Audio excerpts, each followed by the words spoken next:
Vamos agora começar uma conversa sobre empreendedorismo, e vou passar a apresentar os nossos convidados. Temos o João Alves, que é presidente da UI Portugal, muito obrigado pela sua presença. António Amorim, presidente da Corticeira Amorim, e Cristina Fonseca, à distância, partner da Índico Capital e também ela própria empreendedora. E é mesmo pela Cristina que eu começo. Nestes tempos tão diferentes de pandemia e esperamos nós de pós-pandemia, o que é que marca e o que é que faz a diferença para ser um empreendedor? O que se faz a diferença para ser um empreendedor é mesmo em tempos de pandemia ou de pós-pandemia, ver oportunidades e encontrar no mundo à sua volta problemas que merecem ser resolvidos e ser obcecado pela resolução desses problemas. É mais ou menos isto que nós procuramos quando tentamos encontrar as empresas mais promissoras na área da tecnologia para investir, e é isto que acaba por determinar a grit e a determinação dos empreendedores, que muitas vezes não têm só a visão, obviamente que a visão é importante, mas sobretudo têm a capacidade de atrair talento e de atrair outras pessoas para se juntar a estes visionários, não é? Para partilharem desta visão e fundarem empresas que, na maioria dos casos, começam pequeninas, todas elas começam pequeninas, mas que eventualmente se tornam referências a nível mundial numa determinada área. Infelizmente já temos algumas. A Cristina falou no tema do talento e da captação de talento, que é um tema crítico, mas enfim, como a Cristina diz, parece fácil. António, vivemos um novo normal para as empresas, para os gestores, para os empreendedores?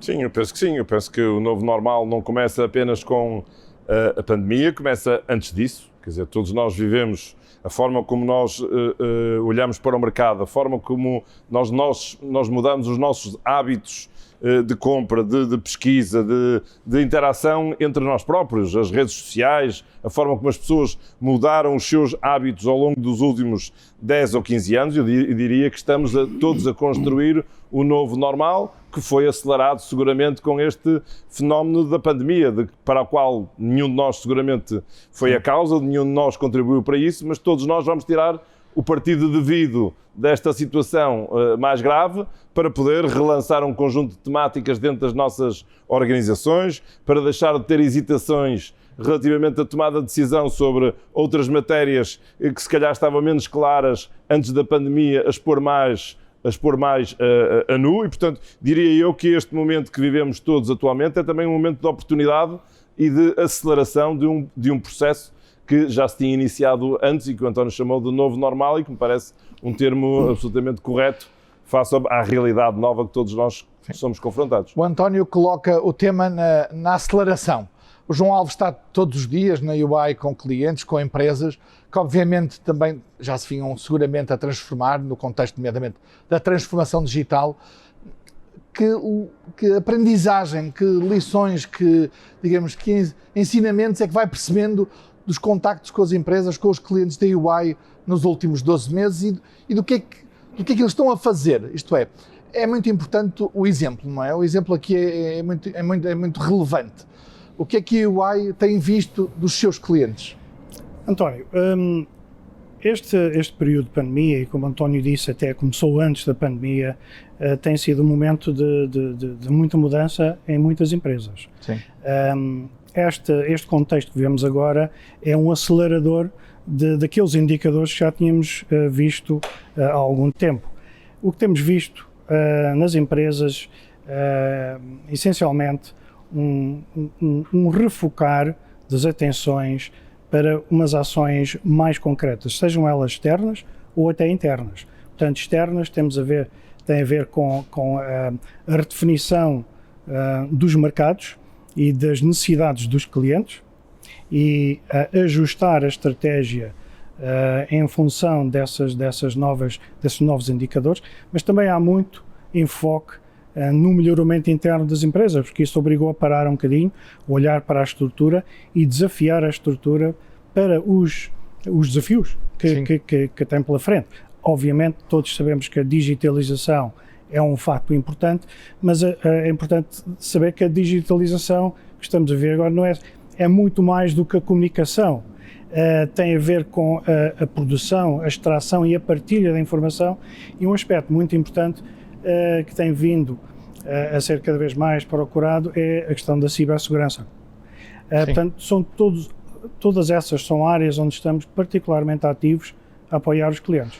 João, mas houve uma fase, nomeadamente no choque da pandemia há cerca de um ano, em que as empresas foram obrigadas a fazer rapidamente, a aprender rapidamente a fazer de outra forma, nomeadamente a girar distância.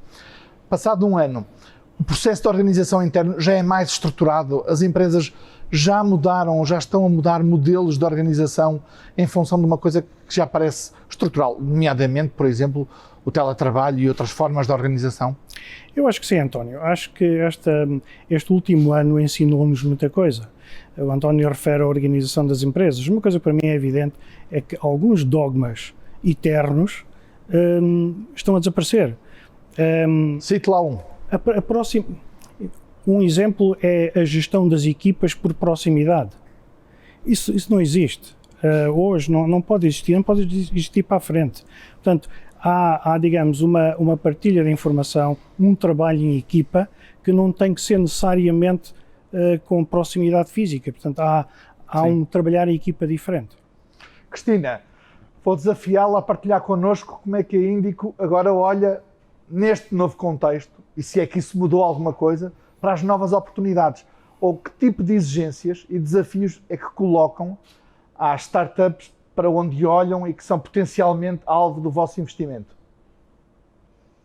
É assim, desse ponto de vista e comparando um bocadinho o que era a nossa atividade antes e durante a pandemia, eu acho que não houve grandes mudanças. No final do dia nós continuamos à procura das mesmas coisas e continuamos a olhar para os mesmos sinais, que são sobretudo sinais de crescimento, sinais de liderança em termos de execução e apostar em mercados e oportunidades interessantes. Aqui é onde claramente houve mais mudanças, porque de repente, e se calhar dou-vos 2 ou 3 exemplos que seriam difíceis de compreender há 2 anos, nós investimos em 2019 numa empresa de saúde mental que era um investimento que pouca gente percebia. E tem sido a empresa que cresce mais no nosso portfólio, uma das durante esta altura. Ou seja, houve setores de repente que se tornaram bastante mais atrativos, nomeadamente aceleradores de trabalho remoto, ferramentas de colaboração e comunicação. Eu diria que dos maiores desafios dos gestores tem sido conseguir planear melhor o trabalho e conseguir manter esta relação com a equipa em constante comunicação e, portanto, não baseada em controlo e na proximidade física, mas baseada em colaboração e em alinhamento de trabalho e de resultados. Portanto, há uma série de áreas, já para não falar do e-commerce, de tudo o que seja entregas de todo o tipo de bens e compras online, foram áreas que tiveram um boost interessante. Cristina, o mas nosso último investimento resposta, foi na área... Peço desculpa, Cristina, mas vê a resposta da parte das startups também a este novo contexto, ou apesar de tudo, sendo startups pela sua própria natureza, já estavam muito adaptadas ao que é a realidade que vivemos hoje neste período pandemia ou pós-pandemia, se quiser? Não, há mudanças, ou seja, por exemplo, é muito notória o surgimento de empresas novas na área da saúde digital. Okay. O e-commerce. Eu acho que não é, as crises e estes abanões económicos servem também um bocadinho para, como filtro natural daquilo que se calhar não é tão relevante e leva as pessoas a identificar novas oportunidades. Portanto, nós temos, eu se calhar há 2 anos o que se via mais era real estate, havia claramente muitas empresas na área do real estate a tentar resolver muitos problemas. Hoje em dia nós vemos muito saúde mental, saúde digital, e-commerce, infraestrutura de trabalho remoto e, portanto, é muito notório o shift dos empreendedores para resolver problemas destas áreas. Posso-vos dizer que há áreas novas, como o último investimento que nós formalizámos foi numa empresa de infraestrutura de assets digitais e cripto, e portanto estamos claramente aqui numa transição e há tendências que vão ser o futuro. Acho que os próximos 10 anos vão ser super interessantes nesse aspecto. Cristina, já volto a si. António Amorim, a organização da corticeira mudou por causa deste contexto de mudança, isto é, a corticeira Amorim é muito internacionalizada, tem negócio em dezenas de países. Recordo-me de acompanhar o seu trabalho e de o ver permanentemente fora. Seguramente que nos últimos 12 meses a realidade mudou, portanto esteve fora, mas a partir de qualquer computador, numa ligação Zoom. O que lhe pergunto é, olhando para dentro, para a empresa, teve que reorganizar, teve que fazer mudanças ou isso não foi necessário? Não, eu acho que todo o trabalho feito antes resultou bem nesta fase mais crítica, porque ter uma empresa internacionalizada, ou seja, com diferentes postos colocados nos principais mercados de consumo, fez com que a distância basicamente não existisse. Enquanto que nós fomos impedidos de viajar para grande parte dos mercados onde fazíamos o acompanhamento, fazíamos o apoio às nossas estruturas locais, essas estruturas nunca deixaram de atuar junto dos seus clientes, junto dos nossos clientes no mercado. E, portanto, mas o facto de estar presente em 40, 50 mercados fisicamente, fez com que os mercados crescessem. Portanto, há hábitos de consumo que também mudaram. Tudo aquilo que são, por exemplo, aplicações de cortiça ligadas à casa, cresceram no ano passado. As pessoas têm mais tempo para se dedicar, investiram mais no conforto das suas casas. Outros negócios cresceram, não é? Com certeza. João, o António não referiu a palavra que no fundo espelha o que estamos a discutir, que é competências, não é? Que competências é que são necessárias, não só da liderança, mas também dos trabalhadores, de toda a organização, mas neste novo contexto são identificadas particulares competências absolutamente necessárias para conseguir atravessar este período? António, eu diria que, pela minha experiência própria, neste último ano e pouco, estarmos à distância não significa estarmos distantes. Essa era a primeira regra que tivemos que interiorizar. E eu devo dizer que em certos grupos, certos fóruns, certas unidades na nossa firma, durante este período da pandemia, devo confessar que acabei por estar até mais próximo deles do que estava antes. Ora bem, o que é que isso para mim, que lição é que eu tirei daí? É que neste novo contexto de proximidade digital, digamos assim, eu sinto que temos que ser mais estruturados, mais disciplinados. Sim. Porque no pré-pandemia estávamos todos no mesmo local de trabalho, à mesma hora. Portanto, era inevitável que mais hora, menos hora, iríamos cruzar com a pessoa com quem temos um assunto para discutir. Ora bem, isto hoje já não funciona assim. Portanto, eu acho que temos que ser mais disciplinados para fazer aquilo que temos que fazer e muito mais em constante diálogo com as equipas, para assegurar que os acontecimentos de facto concretizam-se, que as reuniões fazem-se, que os contactos com os clientes fazem-se. E isso tem sido, digamos, uma grande aprendizagem para mim. Cristina, falou em setores particulares, novos, alguns continuam, outros não. Eu já ouvi a Cristina falar na inteligência artificial, que não desapareceu, como instrumento para, no fundo, servir e para chegar às pessoas. Mas eu pergunto-lhe se nos processos de decisão de investimento e da sua experiência, enfim, como fundadora da Talkdesk, por exemplo, mas nos seus processos hoje de avaliação de investimento, se mudou alguma coisa, não é apenas na definição dos setores. Os setores, disse-o aqui logo no início, têm que crescer, têm que ser obviamente internacionais, mas no perfil dos próprios empreendedores, isto é, se procura algum tipo de característica hoje que se calhar não valorizava tanto há 2 ou 3 anos ou antes da pandemia? Acho que não, ou seja, eu penso que as características que definiam um bom empreendedor antes da pandemia ainda são as mesmas. Onde eu acho que há as maiores mudanças e se calhar a grande diferença em relação ao trabalho remoto de empresas mais tradicionais ou se calhar um bocadinho mais estáveis, chamemos-lhe assim, é que efetivamente numa startup uma startup tecnológica, muitas vezes as equipas duplicam a cada ano. E portanto, se eu tiver uma organização que a cada 6 meses, 1 ano, é uma organização diferente, em que é preciso passar muito contexto.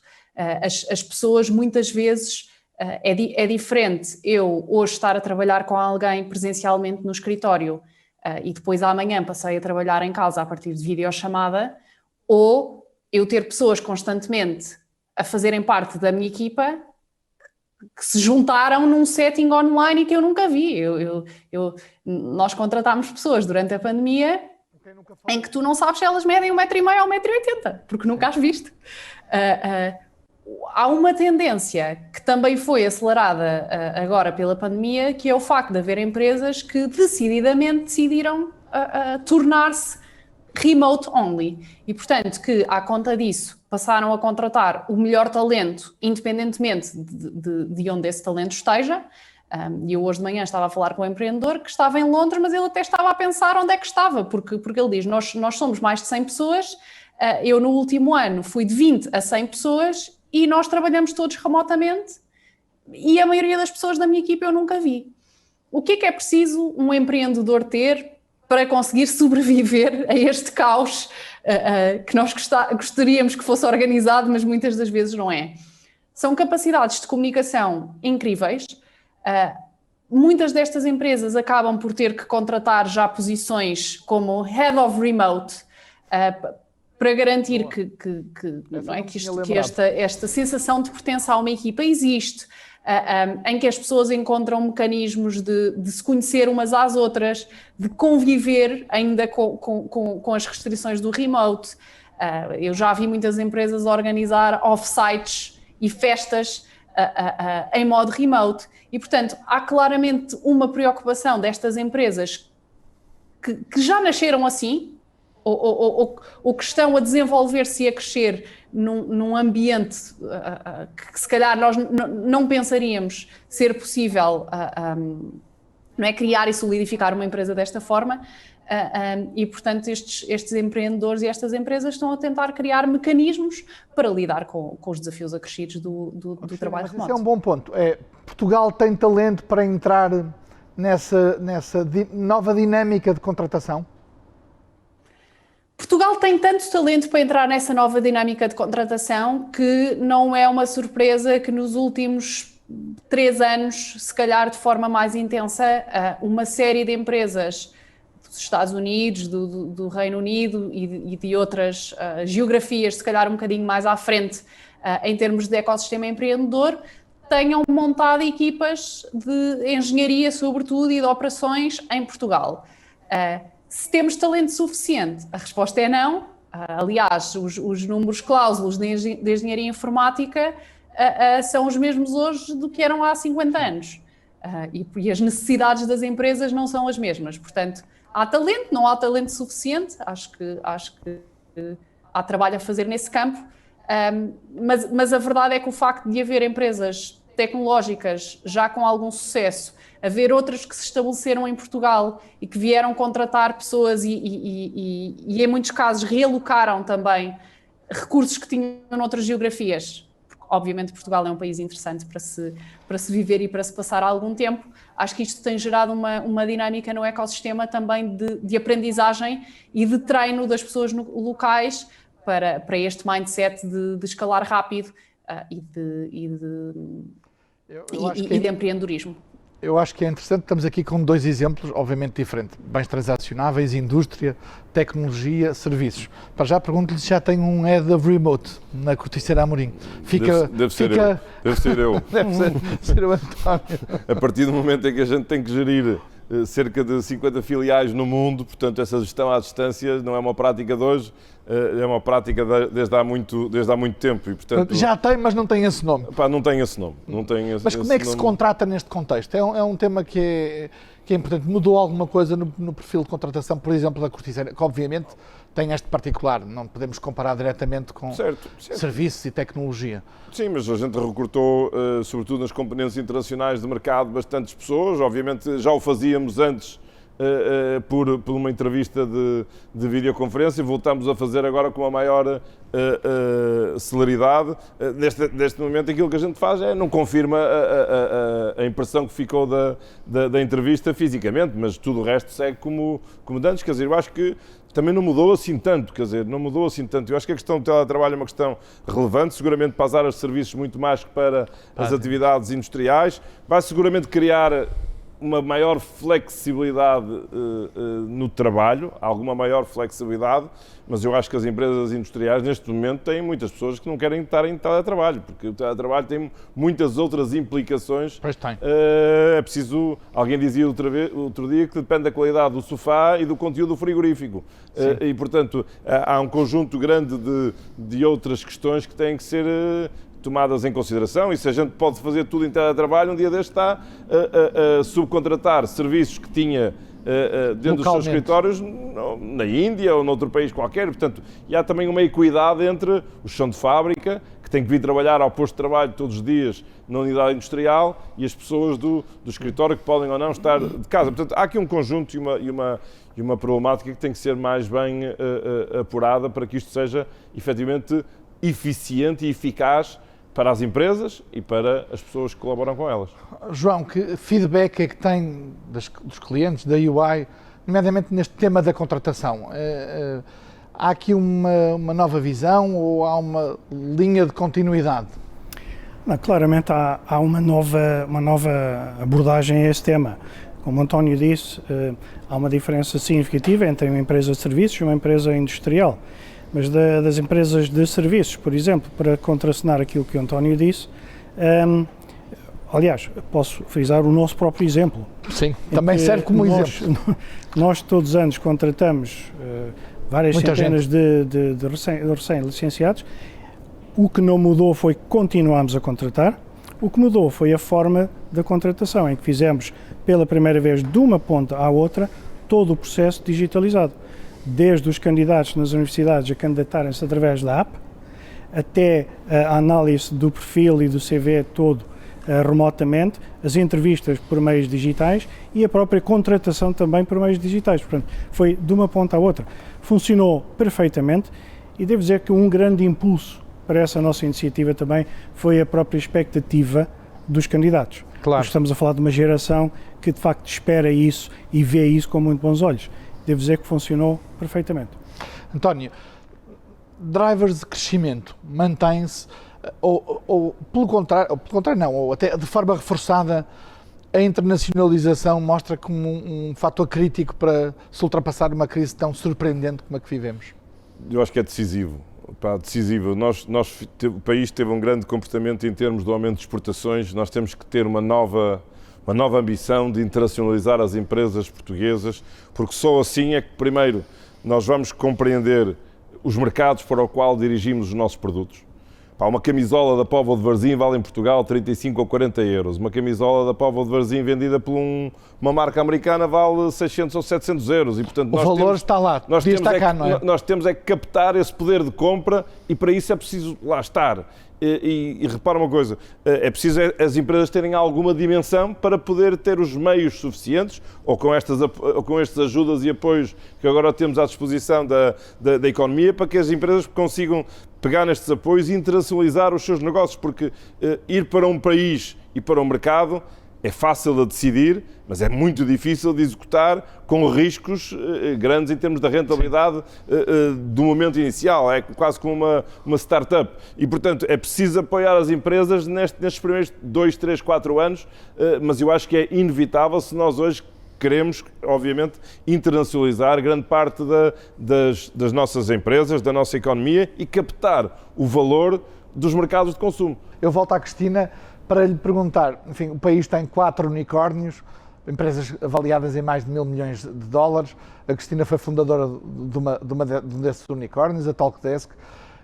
Portugal já entrou numa fase de maior maturidade das startups, ou ainda estamos aqui num processo de aprendizagem, digamos assim, do que é esse mundo? É assim, a melhor forma de responder a essa pergunta, na verdade, é com dados. Há muito que se tem feito nos últimos anos. Nós na Índico, nós em 2019 iniciámos o primeiro fundo independente de capital de risco em Portugal. Depois de nós, já surgiram pelo menos mais 3, e eu acho que isso são ótimas notícias para o ecossistema.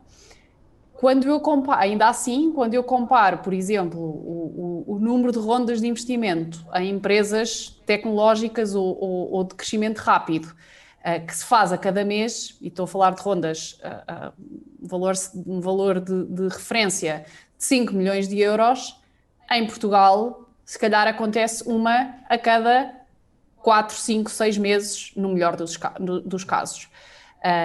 Em França, Reino Unido, se calhar há 10 ou 20 ou 30 por mês. E, portanto, muito se tem feito nos últimos anos, mas há ainda muito a fazer. Nós estamos, não só em termos de capital, também em termos de as pessoas efetivamente fundarem os seus próprios negócios e serem ainda mais empreendedoras, terem esta ambição e lançarem-se para serem empreendedoras. E depois não podemos de todo ignorar a importância do talento. Hoje em dia, e como o António referia, portanto, eu preciso de capital, eu preciso de perceber como é que capturo o valor de outros mercados e de outras geografias para comprar valor que foi produzido em Portugal, mas eu não consigo só fazer isto com boa vontade se eu não tiver pessoas altamente qualificadas que já tenham feito isto e tiver essa ajuda. E, portanto, esse problema é o mesmo problema das empresas tecnológicas. Eu não me consigo estabelecer internacionalmente se não tiver talento de topo em áreas de marketing e de vendas, que são só 2 exemplos de áreas onde em Portugal ainda é relativamente difícil de contratar, e isto só se resolve no longo prazo. Estes 4 unicórnios, e há mais uma série de empresas que estão a fazer um esforço e estão a treinar o que eu acredito serão grandes promessas de ajudar este tipo de empresas a crescer num futuro próximo, mas isto demora tempo e ainda temos algum trabalho a fazer, e a trajetória não é de hoje para amanhã que de repente passamos a ser uma nação startup. Sim. Enfim, fundos como a Índico seguramente são importantes para criar e reforçar esse ecossistema. Enfim, tempo é coisa que não temos muito e estamos a terminar aqui a nossa conversa, mas eu gostava de vos desafiar, cada um, a definirem mesmo uma prioridade para as empresas no pós-pandemia. João, comece por si. Claramente,